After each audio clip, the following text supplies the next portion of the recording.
প্রতি বছরের মতো এবছরও আমরা নারী সপ্তাহ উদযাপন করছি। আজ নারী সপ্তাহর চতুর্থ দিন। আর প্রত্যেকটি অনুষ্ঠান কিন্তু আমরা ভেবে রেখেছি এক এক রঙের হবে।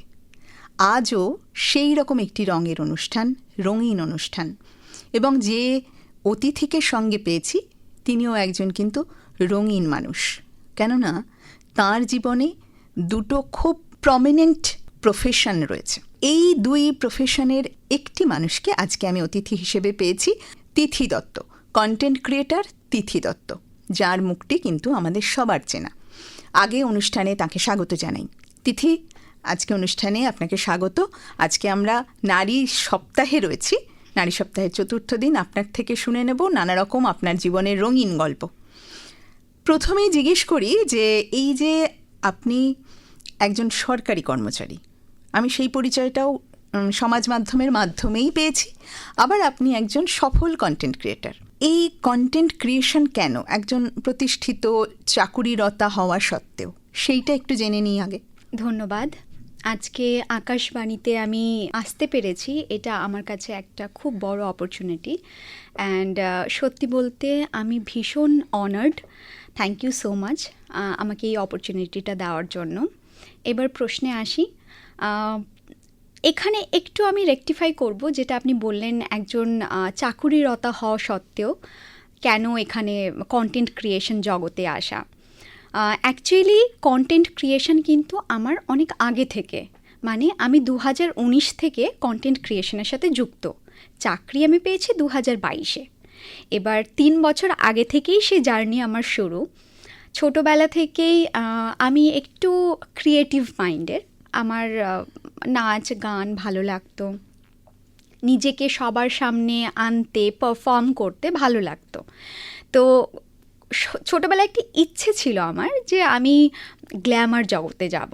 কিন্তু আমার মা খুব স্ট্রিক্ট এই ব্যাপারে, এবং থ্যাঙ্কফুলি মা স্ট্রিক্ট থাকার জন্য হয়তো আমি হাইলি যে এডুকেটেড সেটা এখন বলতে পারছি, বিকজ আমি পিএইচডি কমপ্লিট করেছি।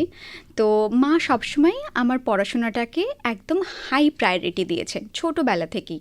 মা আমাকে একটা কথা বলেছিলেন, আমি এটা শুনলে খুব অবাক হবেন, আমি ছোটোবেলায় না লুকিয়ে লুকিয়ে 2-1টা অডিশন দিতে গেছিলাম। সেই সময় অনেক রকমের অডিশন চলতো টেলিভিশনে আসার জন্য, তো এরকম অডিশন দিতে গেছিলাম। মা জানতে পারার পর আমাকে বসিয়ে বেশ ক্লাস নিয়েছিলেন যে তুমি এখন অনেক ছোট, আগে তোমার সব থেকে ইম্পর্ট্যান্ট বেসিক এডুকেশন। কারণ তোমার পেটে যদি বিদ্যা না থাকে তাহলে তুমি জীবনে কি করতে পারবে আমি জানি না, পেটে বিদ্যা থাকলে তুমি ঠিক এক জায়গায় পৌঁছবে। তো মায়ের এই কথাটা আমি মানে পালন করেছিলাম। তারপর থেকে আমি মাকে বলেছিলাম ঠিক আছে আমি পড়াশোনায় মন দেব, এবং যতদিন না আমি নিজে একটা জায়গায় বেসিক এডুকেশন যেটা বলে সেটা না করছি, ততদিন পর্যন্ত আমি এই জগতে আসবো না। তো তখন থেকে আমার বেসিক এডুকেশন শুরু হয় এবং আমি একদম পড়াশোনার মধ্যে ঢুকে যাই। আমি যে খুব ব্রিলিয়ান্ট স্টুডেন্ট বলবো না নিজেকে, আমি একজন মিডিওকার স্টুডেন্ট, পড়াশোনা করেছি এবং পড়াশোনার সাথে খুব ডিপলি কানেক্টেড ছিলাম থ্রু আউট আমার ইউনিভার্সিটি লাইফ। তারপর হঠাৎ করে আমার ভাই ক্যামেরা কেনে, তার আবার ফটোগ্রাফির শখ ছিল, মডেল পাচ্ছে না, দিদি মডেল। এবার আমিও তো ইন্টারেস্টেড ছিলাম, আমি বললাম ঠিক আছে আমি রেডি হয়ে ছবি তুলছি। তো ও আমাদের একটা ছবি তুলেছিল, যে ছবিটা সোশ্যাল মিডিয়াতে দেওয়াতে ভাইরাল হয়ে যায়, কে এই মেয়েটা, কে এই মেয়েটা, এরকম একটা খোঁজ শুরু হয়ে যায়। তখন আমার কাছে অনেক রকম ফটোশ্যুটের অফার আসে। এবার ওটা ইউনিভার্সিটি লাইফেই থাকাকালীন আমি কিছু ফটোশ্যুট করি এবং ব্যাক টু ব্যাক সেগুলো খুব ভালো পারফর্ম করে সোশ্যাল মিডিয়াতে। তখন থেকে একটু চেনা মুখ হয়ে যায় আমি। দেন এইভাবে আমার জার্নিটা সোশ্যাল মিডিয়াতে শুরু হয়। তারপরে সোশ্যাল মিডিয়াতে কিছুদিন জার্নিটা কন্টিনিউ করলাম আমি 2 বছর। দেন যখন নিজেকে দাঁড় করানোর, মানে চাকরির যে প্রিপারেশনের সময় যেটা একদম প্রাইম টাইম থাকে, সেই সময় একদম বিরতি নিয়ে নিয়েছি যে না এখন আমি ফোকাসড হয়ে একদম আগে প্রিপারেশন নেব, চাকরি পাবো, নিজের পায়ে দাঁড়াবো, দেন আবার কাম ব্যাক করবো। তো সেই সময় একটু বিরতি নিয়েছিলাম, করোনা টাইম সেই সময়টা চলছিল। তারপর বিরতি, সেই সময় আমার রিসার্চ ওয়ার্কও চলছিল, যে কারণে খুব মানে কন্টিনিউ যে আমি খুব তোড়জোড়ভাবে করতে পেরেছি এমনটা নয়, যখন সময় পেতাম করতাম। দেন চাকরি পাওয়ার পরে একটু সামলাতেও সময় লেগেছিল, নতুন জায়গায় পোস্টিং হয়েছে, নতুন জব। তারপরে যখন বাইরে থাকলাম, বাইরে থাকার পরে আমার মনে হলো যে আমি একা একা কী করব এখানে, তাহলে আবার ফিরে আসা যাক। দেন আবার সেই সোশ্যাল মিডিয়াতে সেটাই আমার সাথী হয়ে দাঁড়ালো, মানে আমাকে আমার ফ্রি টাইমটাকে এঙ্গেজ করার একটা ভালো টুল হয়ে দাঁড়ালো। বাহ, এই যে নিজের ফাঁকা সময়টাকে সুন্দরভাবে ব্যবহার করার এই যে ইচ্ছে এবং নিজের মনের ইচ্ছে পূরণ করা, এটা একটা দুটো মিলে আজকে এই জায়গায় পৌঁছানো। একটা কথা জানতে চাইবো যে আপনি এই যে কন্টেন্ট ক্রিয়েশন করেন, এক একজন তো এক একটা বিষয় ধরে এগোয়, বিভিন্ন জনের বিভিন্ন রকম ভিডিও আমরা দেখি। আপনি বিষয় নির্বাচন কিভাবে করেন? বিষয় নির্বাচন আমি না প্রথমে যখন শুরু করেছিলাম তখন মোস্টলি ফ্যাশনের উপর ছিল, শাড়ি রিলেটেড কিন্তু আস্তে আস্তে না বলে না সময়ের সাথে সাথে মানুষের টেস্ট বদলায়। এখন যেমন সময়ের সাথে সাথে আমার একটু টেস্ট বদলেছে। এখন আমি পাহাড়ে পোস্টেড, আপনি হয়তো জেনে হবেন। তো পাহাড়ে গিয়ে পাহাড়ের যে লাইফটা, পাহাড়ের মানুষরা কতটা পরিশ্রমী, ওখানে লাইফস্টাইলটা কতটা হার্ড, এবং আমার যেহেতু এখন এমন একটা জায়গায় আমি এসে দাঁড়িয়েছি যেখানে আমি কি বলছি সেটা ম্যাটার করে, সেটা মানুষ শোনে, এবং সেই জায়গায় দাঁড়িয়ে এখন আমার মনে হয় যে আমি যদি সমাজে এমন কিছু বার্তা দিতে পারি যেটা হয়তো কিছু পিছিয়ে থাকা মানুষকে আগে নিয়ে আসবে, বা আমার কথা শুনে কিছু মানুষ কিছু নতুন কিছু করার ইন্সপিরেশন পাবে, কিছু মোটিভেশন পাবে, আমার কাছে সেটা এখন বেশি প্রায়োরিটি হয়ে দাঁড়িয়েছে। মানে ফ্যাশন ভিডিও ঠিক আছে, আগে তো ওটা আমি করেইছি, এখনও করি টুকটাক ডিমান্ডে, যে না তোমার কেন এই ভিডিওসগুলো আসছে না, তো এখনও করি। কিন্তু এখন আমি চাই যে আমি নতুন কিছু সামনে নিয়ে আসতে পারি। তো যখনই আমার কোনো নতুন এক্সপিরিয়েন্স হচ্ছে, কোনো নতুন কিছু দেখছি, মনে হচ্ছে যে না এই জিনিসটা আমার নিয়ে আসা দরকার, সেটাকে আমি তখন মনে করি যে না সোশ্যাল মিডিয়াতে দিলে হয়তো মানুষ এই বিষয়টা সম্পর্কে জানবে। পাহাড়ি লাইফ হোক, আমি যেখানেই থাকি না কেন, এখন যেহেতু পাহাড়ে আছি, তো সেটাকে তুলে ধরারই চেষ্টা করছি। আচ্ছা, একটা কথা উঠে এলো আপনার এই কথায় যে আপনি প্রথমে ফ্যাশন নিয়েই কাজ করতেন। এখন তো বিভিন্ন পত্রিকাতে দেখি যে স্টাইলিং এজেন্ট বা স্টাইলিং একটা প্রফেশন, সেটার সঙ্গে কি আপনার এই যে আপনার ফ্যাশন নিয়ে কাজ করা বা ভিডিও করা বা সমাজ মাধ্যমে নানা রকম অনেকজনকেই আমরা এগুলো দেখি, সেটাতে কি এগোনো যায়? হ্যাঁ, অবশ্যই এগোনো যায়। এবং এখন আমারই চেনা বা আমি এমন অনেকেই ফলো করি যাদেরকে দেখি যে তারা স্টাইলিংয়ের উপর কনসালটেন্সি করে, এবং অনেক ফ্যাশন স্টাইলিস্ট আছে যারা সেলিব্রিটিদের কি পরবে, কোনো ইভেন্টে কোথাও প্রমোশনে গেলে কি পরবে সেটার উপর কিন্তু তাদের একটা রেমুনারেশন হয় সেই স্টাইলিংটা করার জন্য। তো অবভিয়াসলি এটার তো স্কোপ রয়েছে, তবে এটা গ্ল্যামার ইন্ডাস্ট্রিতে। অবভিয়াসলি আমরা যারা অর্ডিনারি পিপল, যারা প্রতিদিন আমরা কি অফিসে পরে যাব সেটার জন্য তো স্টাইলিস্টদের দরকার নেই। তো যারা খুব গ্ল্যামার জগতে আছে তাদের জন্য দরকার আছে, তো সেখানে তো একটা স্কোপ রয়েছে। কিন্তু মানে আমি মনে করি যে আমার এক্সপার্টিস অ্যাকচুয়ালি এই বিষয়ে নেই, যে কারণে আমি একটু নিজেকে পিছিয়ে নিয়ে এসেছি যে না এটার উপরে তো আমার না ডিগ্রি আছে না কোনো এক্সপার্টিস আছে, তাহলে আমি স্টাইলিংয়ের উপরে মানুষকে কি এতটা দিতে পারবো। বিকজ আমি আমার বডি টাইপ জানি, আমি জানি যে আমি এটা পরলে আমাকে সুন্দর লাগবে, কিন্তু এটা হয়তো ইন জেনারেল আমি কাউকে দেখে বলতে পারবো তোমাকে এই কালারটা মানাবে, তোমাকে এই কালারটা পরলে ভালো লাগবে, কিন্তু এটার উপর আমার পার্টিকুলার কোনো এক্সপার্টিস নেই যে না তোমাকে এইটার সাথে এটা করতে হবে, এইটার সাথে এটা করলে ভালো লাগবে। তো সেই কারণে আমি এখন নিজেকে একটু পিছিয়ে নিয়ে এসেছি, বিকজ আমার মনে হয় যারা এই বিষয়টা নিয়ে পড়াশোনা করেছে, যাদের এটাতে এক্সপার্টিস আছে, তারাই এই বিষয়গুলো হ্যান্ডেল করলে আই থিঙ্ক অনেক বেটার হবে। এই যে আপনি চাকরি করছেন, চাকরির সূত্রে বিভিন্ন জায়গায় বদলিও হচ্ছে, এক্ষেত্রে বিভিন্ন জায়গা দেখার একটা সুযোগ হচ্ছে, তো এই দেখাটাকে কি আপনি উপভোগ করেন, নাকি মনে হয় আবার একটা জায়গায় যাওয়া, আবার নতুন করে তৈরি করা, নতুন করে নিজেকে সেখানে মানিয়ে নেওয়া, সেটাই কি মনে হয়, নাকি মনে হয় না বেশ একটা ভালো জায়গা আর একটা দেখতে পাবো? না, এটা আমার মধ্যে না মনে হয় যে কোনো সিচুয়েশনে অ্যাডাপ্ট করার যে একটা ক্ষমতা থাকে, সেটা অনেকটা হস্টেল লাইফ থেকে হোক, হস্টেলে থাকার কারণে বা যে কারণেই হোক না কেন, যেহেতু আমি বহু বছর বাইরে পড়াশোনা করেছি, তো সেটা চলে এসেছে। যখন প্রথমে আমি সমুদ্রের কাছে পোস্টেড ছিলাম, তারপরে গেলাম পর্বতে, তো এই যে চেঞ্জেসটা হচ্ছে সমুদ্রের কাছেটা আমি এক্সপেক্ট করিনি, সেটাও হয়েছে। পাহাড়টা আমি এক্সপেক্ট করেছিলাম, ওটাতে আমার ইচ্ছে ছিল, বিকজ আমি নিজে খুব পাহাড় ভালোবাসি, তো সেখানে আমার ইন্টারেস্ট ছিল। তো যখন আমি সমুদ্রের কাছাকাছিও ছিলাম তখনও উপভোগ করেছি সমুদ্রটাকে, এবং সেখানকার মানুষের জন্য যতটা আমার মনে হয়েছে করার আমার এন্ড থেকে সেটা করেছি। তাদের সম্মান আমি মানে যেটাকে বলে অর্জন করা তাদের কাছ থেকে, তাদের জন্য কিছু করতে পেরে, আমি যখন আমার ফেয়ারওয়েল দেওয়া হচ্ছিল সেখান থেকে সবাই আমাকে যে পরিমাণ ভালোবাসা দিয়েছেন, চোখের জল যে আমি দেখতে পেরেছি, এটাই আমার কাছে একটা প্রাপ্তি। এখন নতুন জায়গায় গেছি যেখানে, সেখানে ওনাদের বক্তব্য যে ম্যাডাম আপনাকে ছাড়া যাবে না। তো নতুন জায়গায় যাচ্ছি, নতুন মানুষদের সাথে আলাপ হচ্ছে, প্রত্যেকের ভালোবাসা পাচ্ছি। এই যে ভালোবাসাটা পাওয়া, সম্মানটা পাওয়া, এটা আমার কাছে একটা বড় প্রাপ্তি, এবং এটাকে আমি সত্যি বলতে উপভোগই করি। ট্রান্সফার হলে ট্রান্সফার তো একটু হ্যাসেল থাকেই, এটা সবারই জানার। যখন হচ্ছে তখন জিনিসপত্র নিয়ে পুরো ছোটা, এটা একটু অসুবিধে হয়।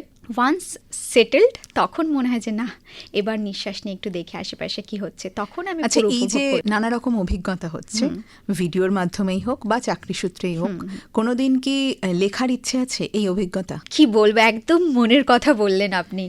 আমার না এর আগে মনে হয়নি, কিন্তু আমি যবে থেকে পাহাড়ে পোস্টেড, আমি ইভেন কি টাইটেল দেবো সেটাও আমার ভাবা হয়ে গেছে। কিন্তু ওই বলে না, মানে আমি তো একজন লেখিকা নই, এবার কিভাবে সেই গল্পটাকে আমি লিখবো, সেটা লেখার জন্য যে পরিমাণ নলেজ দরকার বা যে ভাষা জ্ঞান দরকার, আমি আপাতত এখন সেটা বই পড়ার মাধ্যমে সেই জ্ঞানটা অর্জন করছি। তো আমার যখন মনে হবে না I am ready to right, তখন আমি লেখা শুরু করব ভেবেছি।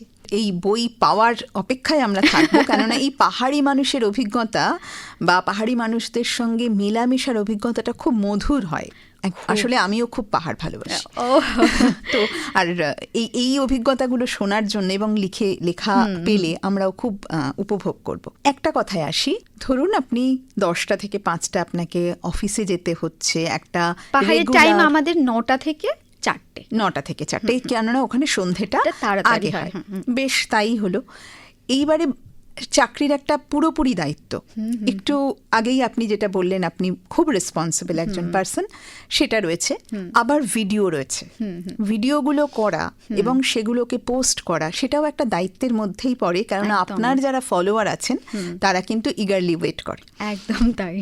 এই দুটো দিক সামলানো, এবং শুধু ভিডিও রেকর্ডিং করলে হবে না, তার যে পরপর যে পদক্ষেপগুলো রয়েছে সেগুলোকে কমপ্লিট করতে হবে।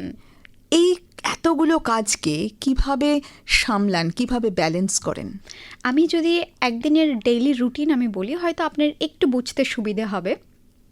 তো আমি একটু, যেহেতু আমার শিডিউলটাই এতটা হেকটিক, আমি যদি নিজেকে একটু ডিসিপ্লিনড আর অর্গানাইজড না রাখি, আমি এক্সিকিউট করতে পারবো না প্রতিদিন।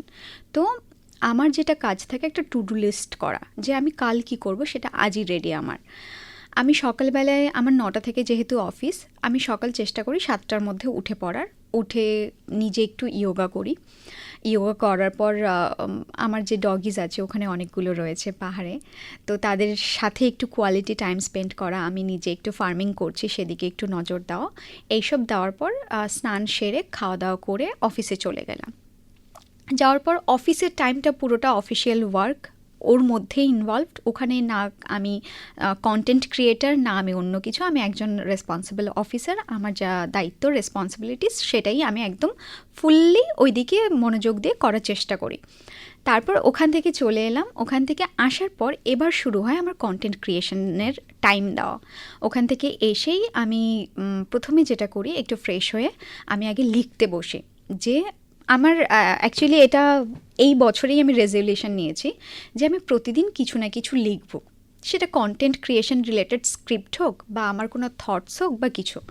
তো এই লেখাটা এসে আমি লিখে নিই আগে যে কী লিখতে চাইছি, এবং কিছু নলেজ গ্যাদার করার জন্য একটু পড়াশোনা করে নিলাম। তারপরে আমি কিছু ভিডিও হয়তো শ্যুট করে রেখেছি, সেটা এডিটে বসা, সেটা আমি এডিট করি। দেন তারপরে সেটা এডিট হলে সেটা আমি লাইভে যায়। যদি আমি আজকে, মানে আমার কাছে কোনো স্টক নেই, আমি বলতে পারবো না যে আমার কাছে 10 দিনের স্টক আছে, আমি 10 দিন কন্টিনিউয়াস যদি আমি আপলোড করতে পারবো।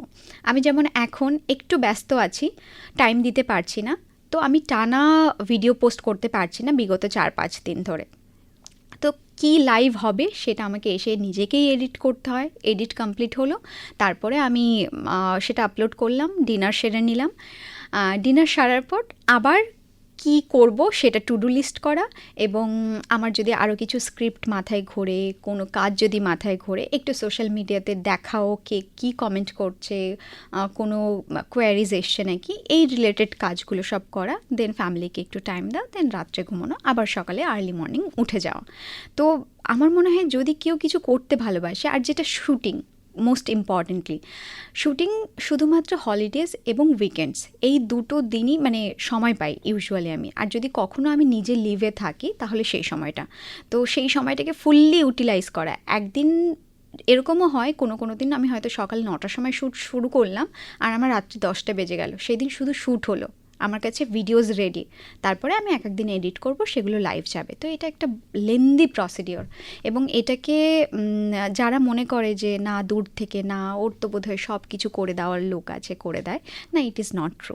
এভরিথিং যা কিছু হয় সেগুলো আমি নিজে করি, তার মধ্যে রান্নাও থাকে কখনো কখনো। এখন যেমন হেল্পিং হ্যান্ড আছে, কিন্তু সবসময় তোমার মনে হবে না কখনো যে না আমি একটু নিজের বাড়িতে যেমন খাই সেরকম, এখন যেমন পাহাড়িদের রান্নাতে একটু পাহাড়ি স্টাইল হয়, তো আমার কখনো কখনো মনে হয় না আমি নিজে রান্না করব, তো সেই রান্নাটাও থাকে।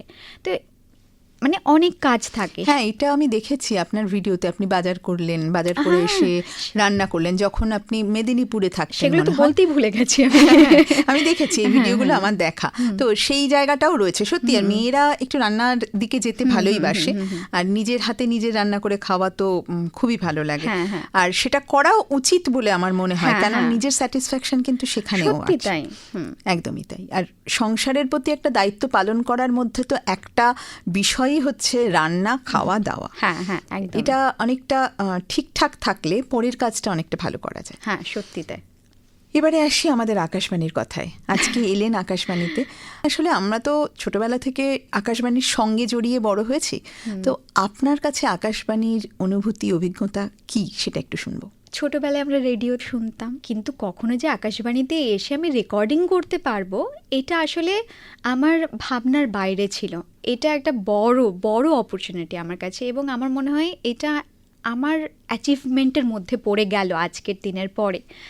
বিকজ আকাশবাণীতে আসা, আকাশবাণীর জন্য রেকর্ডিং করা, এটা একটা ছোট ব্যাপার নয়, এটা আজীবন আমার স্মৃতিতে থাকবে। আর আমি সত্যি ধন্যবাদ জানাচ্ছি তোমাকে, এই পুরো আকাশবাণী টিমকে, আজকে যারা রেকর্ডিংয়ের সাথে যুক্ত রয়েছে, আমাকে এই সুযোগটা দেওয়ার জন্য। এই সুযোগটা সত্যি হয়তো সবাই পায় না, আমি যে এই সুযোগটা পেয়েছি তার জন্য আমি চিরকৃতজ্ঞ, এবং এটা আমি আজীবন মনে রাখবো। আজকে আমাদের এই জায়গা থেকে, আজকে স্টুডিওর এপার থেকে স্টুডিওর ওপারে, রেডিওর ওপারে যারা শুনছে এবং যারা নতুন করে ভাবছে আমি কন্টেন্ট ক্রিয়েটর হব, তাদের জন্য কি বার্তা দেবেন? বার্তা আমি না খুব প্র্যাকটিক্যাল ওয়েতে বলি। কন্টেন্ট ক্রিয়েশন তো খুব গ্ল্যামার দেখায় আজকাল মানুষরা, ইনফ্লুয়েন্সার হোক বা কন্টেন্ট ক্রিয়েটাররা হোক। আমরা কি করি, কন্টেন্ট ক্রিয়েটাররা তো অবভিয়াসলি সবসময় চেষ্টা করে বেস্টটা সোশ্যাল মিডিয়াতে আনার। তাদের প্রতিদিন লাইফের হার্ডেলসগুলো তো তারা নিয়ে আসবে না, মানুষ ওগুলো দেখতে পছন্দ করে না, মানুষ ভালোটাই দেখতে পছন্দ করে। তো সবসময় ভালোটাই সবার চোখের সামনে আসে, সেই গ্ল্যামারটা আসে, কিন্তু তার পেছনে হার্ডেলসগুলো কেউ জানে না। এবং যারা নতুন কন্টেন্ট ক্রিয়েটার আমি দেখি অনেক আন্ডার এজ থাকে, যারা ভিডিও করতে চায়, ভিডিও করা শুরু করে দিয়েছে, তাদের হয়তো বেসিক এডুকেশনই কমপ্লিট হয়নি। আমি দেখে অবাক হয়ে যাই যে তাদের কেন অ্যালাউ করা হচ্ছে, কেন এত তাড়াতাড়ি তাদের ফোনে সেই অ্যাক্সেসটা দেওয়া হচ্ছে। আপনার মায়ের কথাটাই মনে পড়ে যায়। একদম তাই, মায়ের কথাটা মনে পড়ে, পেটে বিদ্যা থাকলে তারপরে সব হবে। তো এটা দেখে আমার সত্যি খারাপ লাগে। আমার মনে হয় প্রত্যেকটা বাচ্চারই একটা বেসিক এডুকেশন দরকার, এবং খুব এটা যদি হতো ইন ফিউচারে যে এত এজ পর্যন্ত বাচ্চারা সোশ্যাল মিডিয়াতে আসতে পারবে না, তাহলে খুব ভালো হতো, কারণ তাহলে তারা তাদের বেসিক এডুকেশনটা কমপ্লিট করতে পারতো। এবার এই কন্টেন্ট ক্রিয়েশনটা সবাই গ্ল্যামারটা দেখে দেখে এমন অভ্যস্ত হয়ে গেছে, সবাই মনে করে না এটা খুব গ্ল্যামারাস, ইনডিড গ্ল্যামারাস, ঠিক আছে, গ্ল্যামার তো আছে, সবাই ঘুরতে যাচ্ছে, ভালো ভালো ড্রেস পরছে, স্টাইলিং করছে, কিন্তু এর পেছনে প্রচুর হার্ডেলস রয়েছে। এবং কন্টেন্ট ক্রিয়েটাররা যে খুব আর্নিং করে, তাদের কাছে কন্টেন্ট ক্রিয়েশন করলে অনেক বেশি আর্নিং হয়, এটা কিন্তু আমার মনে হয় সবার একটু ভাবা বন্ধ করা দরকার। বিকজ এটা সত্যি নয়। অনেকে ভাবে মিলিয়ন্স ভিউজ হচ্ছে মানেই প্রচুর প্রচুর ডলার আর্নিং হচ্ছে। সোশ্যাল মিডিয়া কিন্তু এত পেমেন্ট করে না, সবাই এটা একটা ভ্রান্ত ধারণা নিয়ে রয়েছে আমার মনে হয়। এবং যারা আর্নিং করা শুরু করেছে তারা জানে যে সেই $100 হতে কত সময় লাগে, কত বছর, কত দিন পরে সেটা পাওয়া যায়। তো এইটা আমার মনে হয় যারা ইয়াং জেনারেশন আছে তাদের একটুখানি অ্যাওয়্যার হওয়া উচিত। আমি বলবো যে তোমরা বেসিক এডুকেশন কমপ্লিট করো, তারপরে এই লাইনে এসো। অবভিয়াসলি এই লাইনে স্কোপ তো রয়েছে, বাট এটা খুব আনপ্রেডিক্টেবল। আজ থেকে 15 বছর আগে সোশ্যাল মিডিয়া কন্টেন্ট ক্রিয়েশন ছিল না, আজ থেকে 30 বছর পরে এটা থাকবে কিনা আমরা জানি না। যারা বর্তমানেও কন্টেন্ট ক্রিয়েটার তারা কিন্তু তাদের ব্যাকআপ প্ল্যানে চলে। তো শুধুমাত্র আমি কন্টেন্ট ক্রিয়েশন করে আর্নিং করব এটা কিন্তু হবে না, তাদের একটা ব্যাকআপ লাগবেই। কারণ একটা সময়ে এই গ্ল্যামার থাকবে না, তখন যে ব্যাকআপ প্ল্যান থাকবে সেটাই আর্নিংটা করতে সাহায্য করবে। এটা এই লাইফটাতে মানে আসার আগে এর যে আনপ্রেডিক্টেবিলিটি এটা জানাটা খুব দরকার। আমি অনেক ইনফ্লুয়েন্সারদের দেখেছি, কন্টেন্ট ক্রিয়েটারদের দেখেছি, এবং আমি তাদের ফলো করি রীতিমতো, যারা লাইফে খুব সাকসেস বা খুব ভালো কাজ করছে। আমি না তাদের থেকে প্রতিনিয়ত ইন্সপিরেশন নিতে থাকি। তো আমি প্রত্যেককে দেখেছি তারা কন্টেন্ট ক্রিয়েটার হওয়া সত্ত্বেও কিন্তু আপনিও নোটিস করে দেখবেন যে তাদের নিজের একটা বিজনেস খুলেছে, নিজের একটা ব্র্যান্ড খুলেছে, কেউ বিউটি ব্র্যান্ড, কেউ হয়তো কনসালটেন্সি করছে। এরম প্রত্যেকেই কিছু না কিছু একটা ব্যাকআপ প্ল্যান রেখেছে। তো এটাও রাখাটা খুব ইম্পর্টেন্ট। তো যারা আসতে চাইছো তাদেরকে আমি এটাই বলবো যে প্রোজ কনস জেনে তারপরে চুজ করা উচিত। অ্যান্ড বেসিক এডুকেশনটা কিন্তু মাস্ট, ওটার সাথে কোনো কম্প্রোমাইজ হবে না।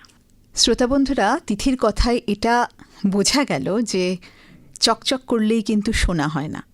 গ্ল্যামার জগতে আসতে গেলে তার পিছনের যে অন্ধকার ভাবনাগুলো, অন্ধকার জায়গাগুলো, সেগুলো জেনে সামনের দিকে এগোনোটা বুদ্ধিমানের কাজ, এবং তাতেই আসবে সাফল্য।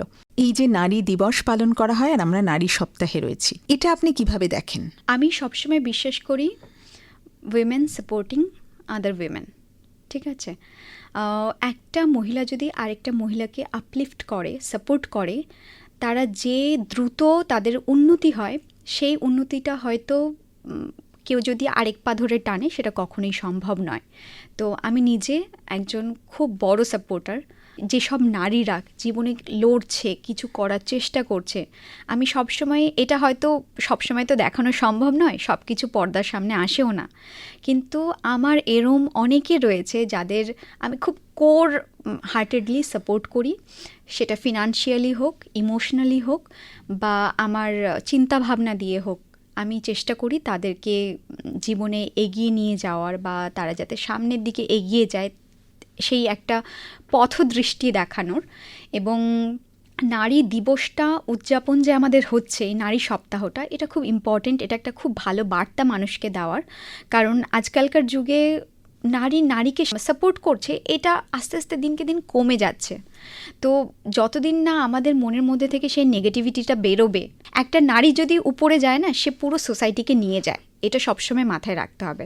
তো নারী দিবস, নারী সপ্তাহ উদযাপন করাটা, এটা আমার মনে হয় খুব ইম্পর্টেন্ট এবং খুব একটা ভালো বার্তা সমাজ মাধ্যমে দেওয়া, যে আমরা সবাই একত্রিত হয়ে একটা নারী আরেকটা নারীকে সাপোর্ট করে আমরা যদি একসাথে গ্রো করতে পারি, সেটা অনেক বেশি বেটার। থ্যাঙ্কফুলি আমাকে আজকে এখানে ডাকা হলো, অ্যান্ড আমি আমার বক্তব্য রাখতে পারলাম। ধন্যবাদ, অসংখ্য ধন্যবাদ। আর আমি প্রত্যেকটা নারীকে এটাই রিকোয়েস্ট করব যে প্লিজ, আমরা তো নারী, এবং নারীদের অনেক রকম সমস্যা আছে। আমরা প্রতিনিয়ত রাস্তাঘাটে যাতায়াতে হোক, শুরু হোক, আমরা অনেক রকম স্ট্রাগল করি। এই স্ট্রাগলের মধ্যে আমাদের একে অপরের প্রতি এমপ্যাথি থাকাটা দরকার। যত আমাদের মধ্যে একে অপরের মধ্যে এমপ্যাথি থাকবে, তত আমরা মনে হয় অনেক বেশি আগে এগিয়ে যেতে পারবো। অনেক ধন্যবাদ এত সুন্দর ভাবনা আমাদের সঙ্গে ভাগ করে নেওয়ার জন্য, এবং আপনাকেও নারী দিবসের অসংখ্য শুভেচ্ছা আগাম জানালাম। নারী দিবসে so নারী much. সপ্তাহে আপনাকেও আপনাকেও পেলাম। সেম আমি বলতে চাই যে ধন্যবাদ, নারী অনেক দিবসের ধন্যবাদ। জন্য আজ অনুষ্ঠান এই পর্যন্ত, যেহেতু সময়ের মধ্যে আমরা বাঁধা, শেষ করতেই হবে। নমস্কার। ধন্যবাদ, থ্যাংক ইউ, নমস্কার।